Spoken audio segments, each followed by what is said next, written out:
कर अगर आप पूजन में बैठ रहे हैं, लक्ष्मी पूजन कर रहे हैं, तो ये पक्का है अगर हमसे कुछ त्रुटि हो भी गई तो भगवान भोलेनाथ उसको क्षमा कर देंगे। और माता से निवेदन करना, हे लक्ष्मी मैया, हे वैभव लक्ष्मी, हे माता अष्टलक्ष्मी, हे माँ संतान लक्ष्मी, धान्य लक्ष्मी, वैभव लक्ष्मी, प्रतिष्ठा लक्ष्मी, यश लक्ष्मी, कीर्ति लक्ष्मी, आरोग्य लक्ष्मी, संतान लक्ष्मी, हे माँ ऐसी कृपा करिए, आप हमारे घर से रुष्ट होकर ना जाइएगा।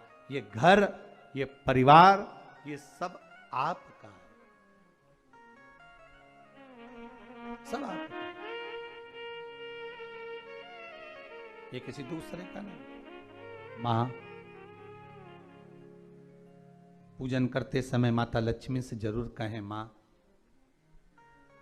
4 साल हो गए, 2 साल हो गए, ये 2 वर्ष जो ये कोरोना महामारी में गए हैं, ये वर्ष जो बेकार निकल गए हैं, मां हो सकता है आप हमसे रुष्ट हो गई हो, पर आज क्षमा मांगकर अपने घर में आप प्रवेश करिए। मां आइए हमारे घर में, आप पधारिए। महाराज कितना सुंदर संवाद है। एक साहूकार की बेटी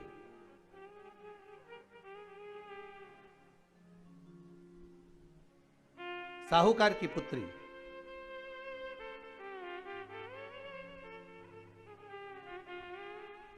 पीपल के वृक्ष के नीचे,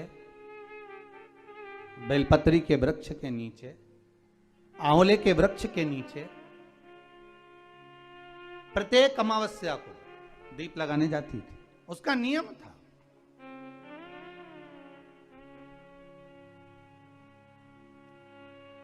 साहूकार की पुत्री प्रत्येक अमावस्या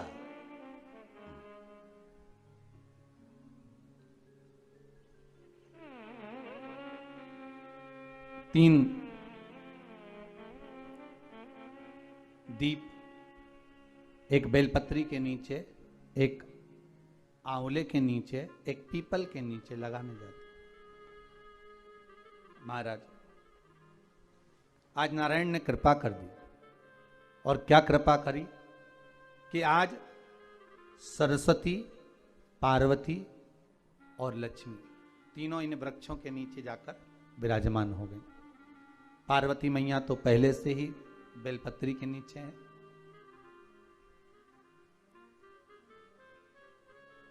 स्वयं सरस्वती मैया, लक्ष्मी मैया आंवले और पीपल के नीचे विराजमान हो गई। अब आज तीनों देवियों में बात हो रही है, आज तीनों देवियों में चर्चा हो रही है कि यदि आज अगर कोई दीप लगाने आया और पहला दीप जिसका लगेगा, तो ये पक्का है कि मैं लक्ष्मी उसके घर में प्रवेश करूंगी।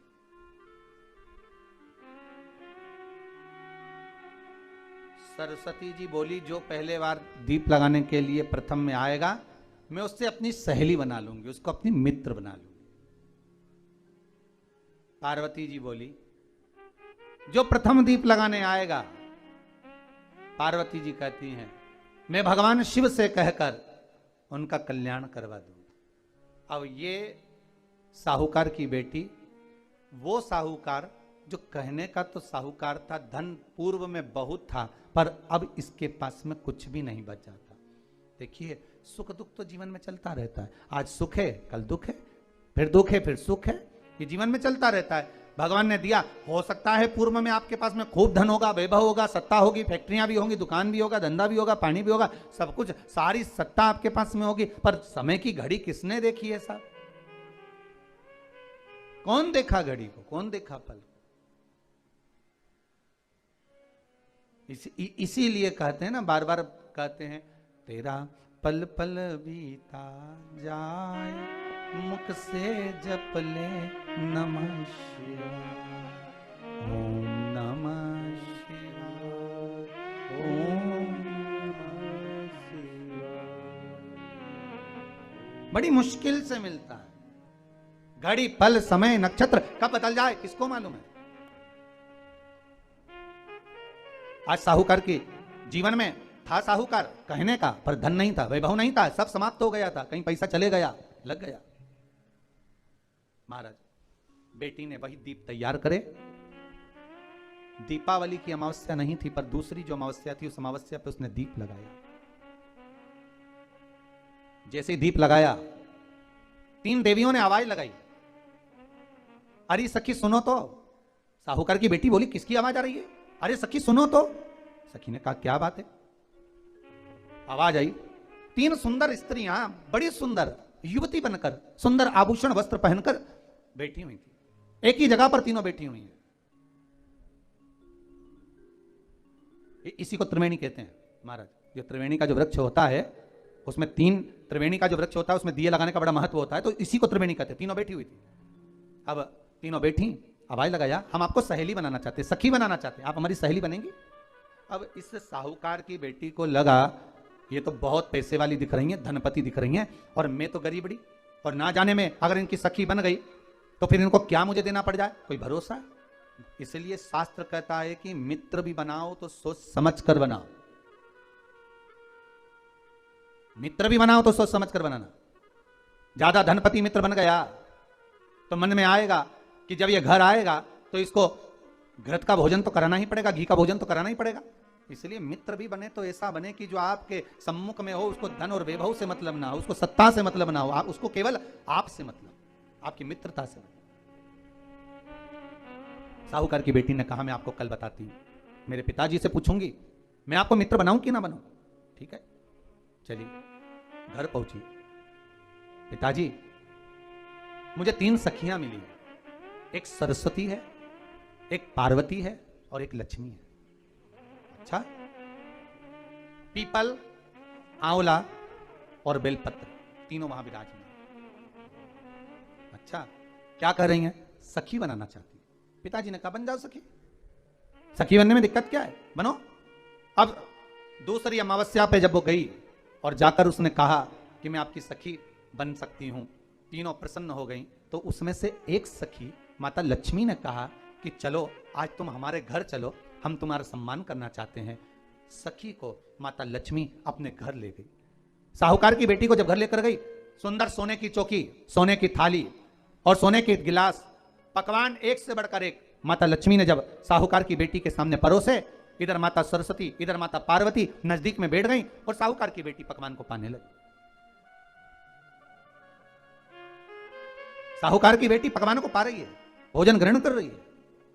अब भोजन करने के बाद साहूकार की बेटी चली गई। अब जाते से ही माता लक्ष्मी जी ने कहा, सुनो सखी, अगली जो अमावस्या आ रही है, आपको मालूम है वो कौन सी अमावस्या है? नहीं। कहा, दीपमालिका, दीपावली की अमावस्या, आपको मालूम है? ओहो, पर एक बात हम आपको कहें। लक्ष्मी जी बोली, एक बात हम आपको कहें। हाँ बोलिए। हम चाहते हैं इस अमावस्या को आप हमारे घर आई हो, अगली अमावस्या को हम आपके घर आना चाहते हैं, क्या आप हमें बुलाएंगी? सखी ने कहा, साहूकार की बेटी बोली, अगर आपका मन है आने का तो आप आओ, मना नहीं है, साहूकार की बेटी हूं मैं। लक्ष्मी जी ने मन में सोचा, ठीक है तैयारी करो। आज साहूकार की बेटी घर पहुंची तो पिताजी ने पूछा, बेटी आज बहुत देर हो गई तुझे आने में, कहां रह गई थी तू, कहां रह गई तू? बेटी कहती है, 3 सखियों के घर गई थी, आने में देरी हो गई, पर मेरी सहेली माता लक्ष्मी जी कह रही हैं कि अमावस्या के दिन मैं तुम्हारे घर में आऊंगी। तो पिताजी ने कहा, उसमें क्या दिक्कत है, तैयारी करो। तो पिताजी, घर में अपने खाने के लिए तो कुछ नहीं, तो माता लक्ष्मी को क्या खिलाएंगे? कई लोग कहते हैं कि दीपावली पे ना तो हमारे यहाँ घी है, ना हमारे यहाँ तेल है, ना हमारे यहाँ कपास है, ना हमारे यहाँ पर मिठाई बन रही है, ना हमारे यहाँ अच्छे वस्त्र हैं, हम क्या पहने माता लक्ष्मी को रिझाने के लिए? पर शिव महापुराण की कथा कहती है, अगर आपका भरोसा, आपका विश्वास, आपकी दृढ़ता परमात्मा के चरणों में लगी है तो परमात्मा लक्ष्मी पूजन की व्यवस्था भी वही कर देगा कि लक्ष्मी जी का सम्मान कैसे करना, आदर कैसे करना। घर में बच्चों का विवाह होता है, टेंशन आपको होता है, परमात्मा पे छोड़ दो, भगवान विवाह कराने वाला होगा, भगवान पाणिग्रहण संस्कार कराएगा, भगवान व्यवस्था करेगा। क्योंकि जन्म उसी ने दिया है तो मृत्यु भी वही देता है, जन्म उसी ने दिया है तो पाणिग्रहण संस्कार भी वही करा देता है। क्यों सोचना? साहूकार ने कहा, बेटी तो इतनी जल्दी हिम्मत हार गई कि तेरे घर में कुछ नहीं है? 64 योगिनियां देवियां भी इसमें विराजमान हैं। घर को पोंछ, 33 कचरा उठाकर बाहर फेंक दिया। इसमें विराजमान। पिताजी एक घर में बेलपत्र कचरा नहीं कि जिसका प्रयोग करा जाए।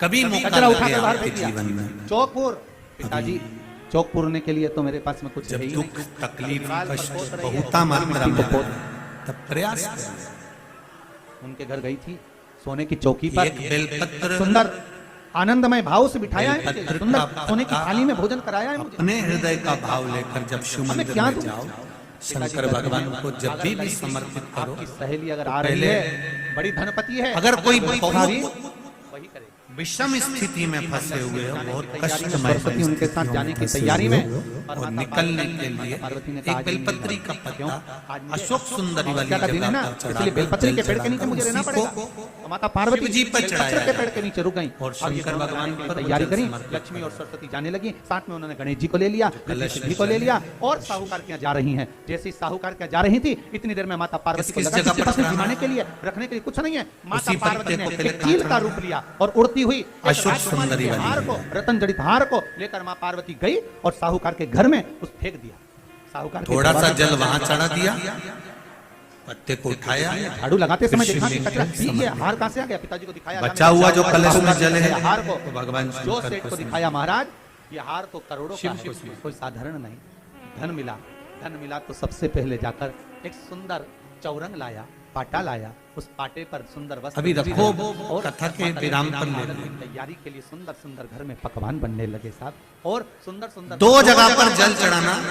करी। अगर कहीं विषम परिस्थिति में लगता है, ऐसा लगता है कि ये विषम परिस्थिति है, ये लक्ष्मी जी ने पहला साधना है, और इससे सखी दलदल तो कह रही से थी कि मेरे बाहर पास में कुछ भी नहीं, उसके फिर इतना सारा सामग्री कहाँ से आ गई। पहले अशोक सुंदरी वाली जगह कहती है, जल, मेरे पिताजी कहते थे फिर जिसके शिवलिंग मंदिर में पर दिया लगाया है, बेलपत्र वही चढ़ा उसके हुआ नीचे दिया लगा कर आई है। और फिर एक जहाँ निवेदन जिस करेंगे, देवता अगर को आप पूछकर अलग से आई कोई है, बेलपत्र नहीं ले जा घड़ी में सकते हो, आपके पास में बेलपत्र नहीं है, ना जाने कहाँ से शिवलिंग पे से बेलपत्र उठा लिया कब करो, उसी को प्रसाद बन धो गया। के वापिस ध्यान लगा कर देखा, आखिर पार्वती क्यों नहीं आई थी। समझ में आ गया कि एक सखी पूरी व्यवस्था करने में लग गई थी। ऐसी है मेरी माँ लक्ष्मी, ऐसी है माँ पार्वती, ऐसी है माँ सरस्वती। उनकी आराधना 3 दिन से आप पाटा लगाकर पूजन कर रहे हो। आज भी दीपावली का पूजन भी आपको ऐसे ही करना है, जितना पूजन आप